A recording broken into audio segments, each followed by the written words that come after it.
Hi everyone, James here. We're going to take a look at some quick and easy ways to agree with other people's opinions. If someone says something positive that you agree with, you can say, "So do I," or "So am I." I love sushi. So do I. I'm really tired today. Ooh, so am I.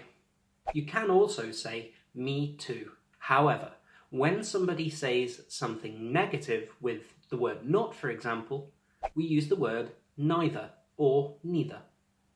Neither do I, or neither am I. I don't go to the cinema very often. Neither do I. I'm not very well at the moment. Neither am I. We can also just say, "Me neither."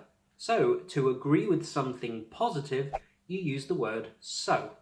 But to agree with something negative, we use the word neither or neither. Thanks for joining us, everybody.